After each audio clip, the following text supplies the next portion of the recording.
નમસ્તે મિત્રો, આજે આપણે વાત કરીએ જીવી અને મથુર સાથે બનેલી ઘટના પર। જીવી કંઈ હવે બાળક નહોતી। જીવીને જાણ હતી, તેને બધી ખબર હતી કે પોતે જે ખેતરમાં કામ કરી રહી હતી તેની અડોડ જ સામા ગામ બનેજડાની સીમમાં મથુર મજૂરી આવતો હતો। માથે રંગીન ફાળિયાવાળા મથુરને પોતે શેટેથી કળી કાઢતી હતી, તો પછી મથુર પણ શું પોતાને નહીં પારખી કાઢતો હોય? જીવી તો પાછી જટ પરખાય તેવી હતી, ગોરી કદાવર અને નમણી, મહી માતાનું જ ભરપૂર પ્રવાહી રૂપ। મહી નદીથી જીવીનું મહિયર વટાદરા, જોકે ત્રણેક ગાવ ચેટું હતું, તો પણ જીવી કાંઠાની જ કહેવાય ને। કાંઠાની તો ખરી, પણ પાછી પાટણવાડિયાની પુત્રી। પાટણવાડિયા એટલે તો ઠાકરડામાં પણ સૌથી મજબૂત કોમ। બેશક પાટણવાડિયા કહેવાય તો પરદેશી, કાંઠાના બૈરાઓ એને પોતાનાથી ઉતરતા ગણે। જીવી એ રીતે ઉતરતી જાતમાં જન્મેલી ગણાય। 3 વર્ષની કે હતી તે દિવસથી જીવીને મથુર જોડે પરણાવેલી। 16-17ની થઈ છે તો પણ જીવી વટાદરા અને વટાદરામાં બાપને જ ઘેરે રહે છે। સામે સસરા ગામ બનેજડાના ખોરડા વર્તાય છે અને 2 ગામના સીમાડા અડકીને ઉભેલા છે। એ બાજુથી જીવી સીમમાં કામે આવે છે તો પણ જીવી સાસરે જતી નથી। હે જીવી? ભારો બાંધતી જીવીએ સમકીને ઊંચે જોયું। બોલાવનારને ઓળખીને કહ્યું, આવો લખા પટેલ। આવકારો તો આપ્યો, પણ જીવી સોમેર સકળ વકળ જોવા લાગી। શું ભાગ્યે સીમના લોકો શેટેરા હતા।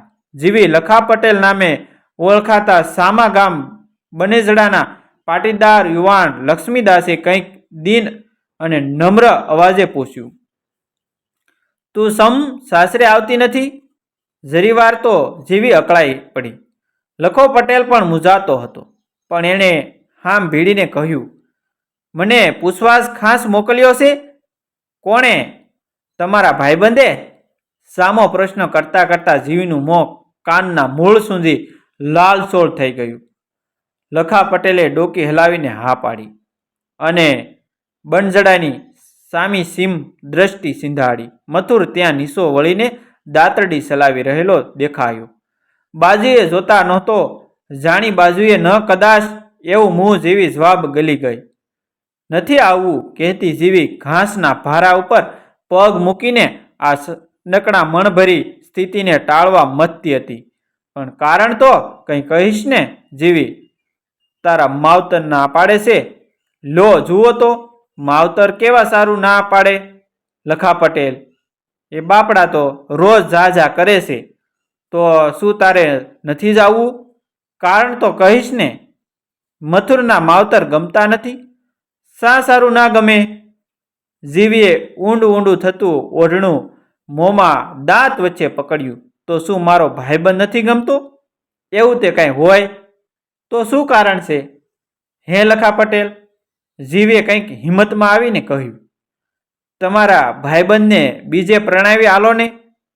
એ તો એના મા બાપે બહુ મનાવ્યો, પણ એવો એ જ ન કહે છે તો નીકળતો 5 વારના પ્રણાવ્યો હોય આજ લગીમાં। શા સારું ના પાડે છે? દે જાણે કહે છે કે જીવી વન્યા કોઈને ન પરણું તો શું જન્મારો કાઢશે? કાઢેય ખરો, એ તો ઠીક, પણ તો પછી તારા માવતર સૂપ લખાણું કરાવી લઈને તને બીજે નથી દઈ દેતા? જાવ ને મારા ભાઈ। જીવી બહુ શરમાઈ ગઈ। એ તો ઘણું કહે, પણ મારે કંઈ બીજે જવું નથી। તો પછી તારું પેટ તો કંઈક દે। જીવી, તને શો વાંધો છે? તું જેમ કહે તેમ એવો એ કરી આપવા તૈયાર છે। તું ફક્ત તારા દિલની વાત કરી દે, બીજ તો બળ્યું કશુંય નથી। લખા પટેલ, પણ શું? ચોરીઓ? પાટણવાડિયા તો ચોરીઓ કરે, એમાં તને શો વાંધો? ચોરીઓ ન કરે તો ખાય શું? વાત સાચી હતી કે મહી કાંઠો એ તો ચોરિયાટા ગામડાથી જ વસેલો હતો। ઠાકરડાના ગામો ચોરી માટે ભયંકર નામ કાઢી બેઠા હતા। એમાં પણ પાટણવાડીઓ તો શિરટોસ ગણાય। પાટણવાડિયાને ઘરે કોઈ માણસ મહેમાન પણ ન થાય. સોરી ન તો એને એબ હોય કે ન બીક હોય. સ્ત્રી કહે અને પુરુષ સોરે, મરદ સોરી લાવે અને ઓરત સંતાડે સોરી. એમનો ધંધો કહો તો ધંધો અને કસબ કહો તો કસબ. સારી વાર વિચાર કરીને જીવે સ્પષ્ટતા કરી. મારાથી એ કેમ સોવાય? એ પકડાય, પોલીસ અમારે ઘેરે આવે, લબાસા થૂથે એને બાંધીને મારતા મારતા લઈ જાય, એવું એ મારાથી ન જોવાય. મારે નથી આવવું સાસરે. સોરી કરવી એ પાપ કે અનીતિ છે એવી કઈ પાટણવાડિયાની પુત્રી જીવીને ખબર નહોતી. પાપ અને પુણ્યના ભેદ એનાથી અળગા અને અજાણ્યા હતા. સોરીમાં પાવરધા પુરુષની તો પાટણવાડિયા કોમમાં ઊંચી આબરૂ ગણાય છે. તેની પણ એને જાણ હતી. સોરીનો કરનારો તો ભડવીર ગણાય, પણ જીવી એટલું જોવા તૈયાર નહોતી. મથુર સોરી કરે એ સોરી પકડાય, પોલીસ એને ઘેરે આવે, ઝડતી લે, મથુરને જાલી મુસ્કરાટ બાંધે અને મારતા મારતા લઈ જાય, એ જીવીથી જોયું જાય નહીં. મથુરનો ભાઈબંધ લખો પટેલ પાછો ગયો અને વળતા દિવસે પાછો સીમે આવી જીવીને એકલીને મળ્યો. કહ્યું કે જીવી, મથુર સોરી ન કરવા કબૂલ થાય છે, પછી તો આવીશ ને તું? ના, એમના બાપના ઘરમાં તો નહીં. ચૂપ વારું, એના કાકા ઘરે જાણીતા છે, સોરી કર્યા વિન્યા રે નહીં. સોરિયાટો માલ સંઘરે, ઘેર સિપાઈ આવે, અમને એ મારે, બધે ઘર થૂંથે, મારાથી એ ન જોવાય. ત્યારે એ જુદા રહે, સારું જુદો રહેશે. ના, એમ નહીં. એ પાટણવાડિયાના વાસમાંથી જ નેકરીને કોઈક પાટીદાર અથવા વાણિયા બામણાના પાડોશમાં ઘર લે. કબૂલ છે જીવી? હું મારી પાડોશમાં જ મથુરને ઘર હલાવું તો હલાવો. હું પરભારી એ નવે ઘેરે જ આવું, નહીં તો ન આવું. ને કેજો એમને કે બાપના ઘરેથી કશુંય ન લાવે, બધું જ હું લાવીશ. પછી એક દિવસ બાપના ગાડામાં બેસીને જીવી બનજેડામાં આવી. બારોબાર એ પાટીદાર લત્તાવાળે ભાડાને પતિ ઘેર આવી ઉતરી પડી. ગાડાને ઠાંઠે એક ભેંસ બાંધી હતી, તે છોડીને ફળિયામાં બાંધી. ગાડામાંથી બોપે જોડે બંધાવેલા 8 મણ દાણા ઉતારીને ઘરના એક ખૂણામાં મૂકી દીધા. એ દાણા પોતે ખાધામાં વાપર્યા નહીં. વળતા દિવસની વહેલી પરોઢથી ઉઠો, સીમની વેરા થઈ ગઈ. એવો ટહુકો કરતી મથુરને પથારી સોડાવતી વહેલી જાગીને પોતે કરેલા રોટલા લઈ મથુરની જોડે જીવી સીમમાં જાય. 2 જણા મજૂરી કરે. બપોરે મથુરને ભાવતી ભાત ખવડાવે અને પોતે ખાય. પાછા કામ ખેંચે. સાંજે પતિને સાથે જઈ લઈ ઘેરે પાછી ફરે. ઘડી પણ વિલો ન મૂકે. ઘેર આવી પાણી ગરમ કરી મથુરના પગ ઝારે, જમાડે અને પથારીમાં બેસાડી સૂવો તમારે નિરાતે, એમ કહેતી જીવી ગામમાં જાય. વળતા દાહડાની 7 ખેતરની મજૂરી શોધી લાવે.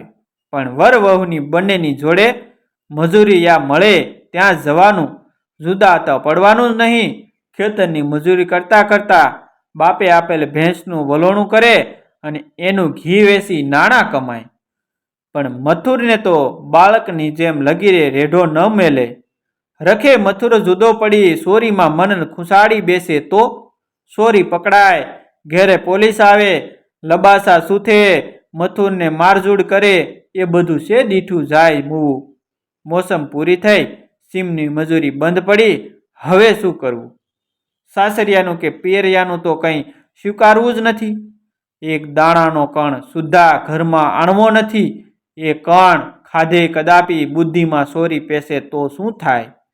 ઘેરે પોલીસ આવે, ઘર થૂંથાય. મથુરને મારતા મારતા જેઠ મહિનો આવ્યો. જીવીએ પોતાની પાસેની બચત ગણી જોઈ. એમાંથી એક જ બળદ લેવાય તેમ હતું. એક તો એક બળદ લીધો અને પછી ગામમાં તપાસ કરી. પોતે રાત્રિએ મથુરને જણાવ્યું, ખેડૂત સાથે આપણે સૂંઢેલ કરી છે. એક બળદ એનો અને એક આપણો. ગાડું એનું અને આપણા તરફથી તમે પોતે માંડો ખેતરને ખેડ કરવા. મથુર કંઈ બહુ વિચાર કરી શકે તેવો નહોતો. એને વિચાર કરવાની જરૂર પણ નહોતી રહી. પથારીમાં પડ્યો એ તમાકુ પીતો રહ્યો. મથુરને જીવીએ મળી એ મોસમમાં ખેતર ખેડી વાવેતર કરી પોતાના હિચ્છાનો ઠીક દાણો મેળવી લીધો અને વિશેષ જે બચત રહી તેમાંથી બીજો બળદ તેમજ ગાડું પણ ઘરનો વસાવી લીધું. મોસમ ખલાસ થઈ મથુર, બળદો અને ગાડું નવરા પડ્યા. પણ એ નવરાશ જીવીને તો સટકા ભરવા લાગી.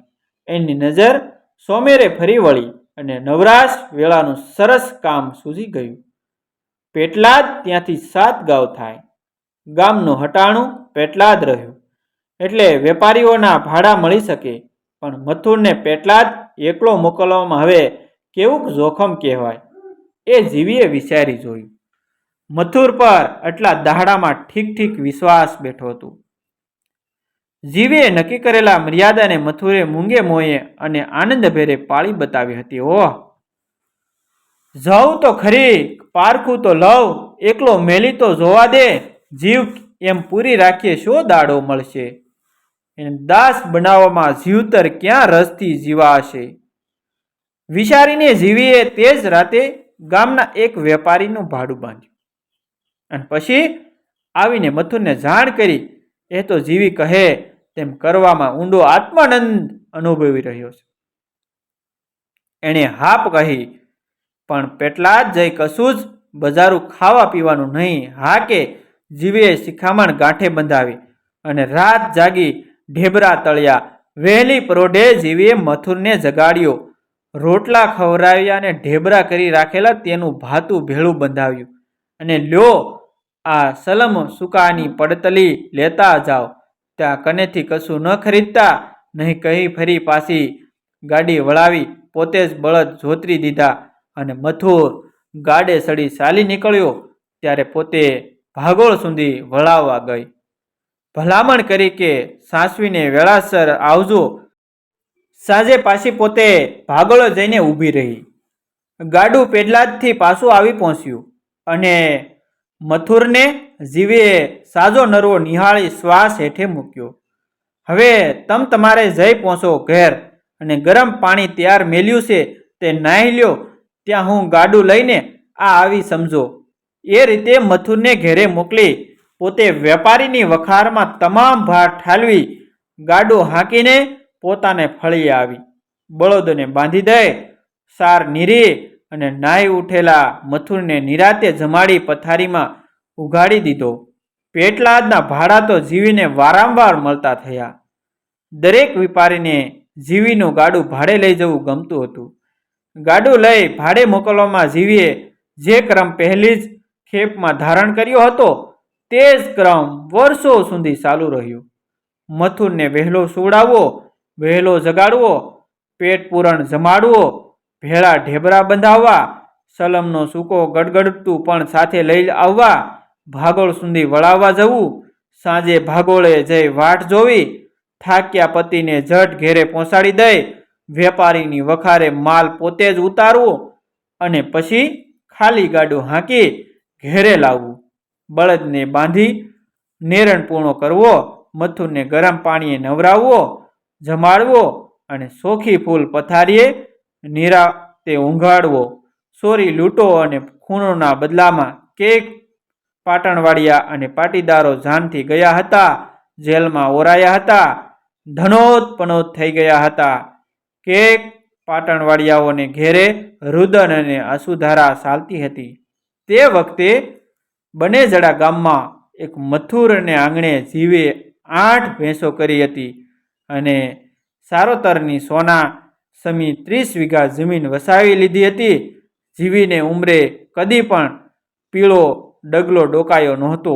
જીવીના વર મથુરને કોઈ પોલીસે કદી બાંધ્યો કે માર્યો કે થાણે ઉપાડ્યો નહોતો.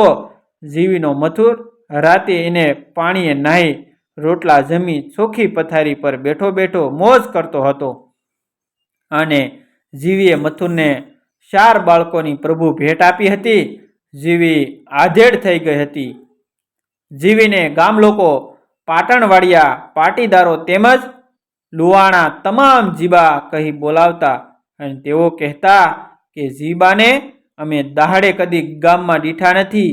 દન ઉગ્યા પૂર્વથી દન આથમ્યા ઉગી જીબા સીમમાં જ હોય છે. એકવાર ગુજરાતમાં રેલ સંકટ આવ્યું હતું અને કાંઠાના ગામડામાં ઘરો પડી ગયા હતા. લોકોને ખાવા મુઠ્ઠી ધાન નહોતું.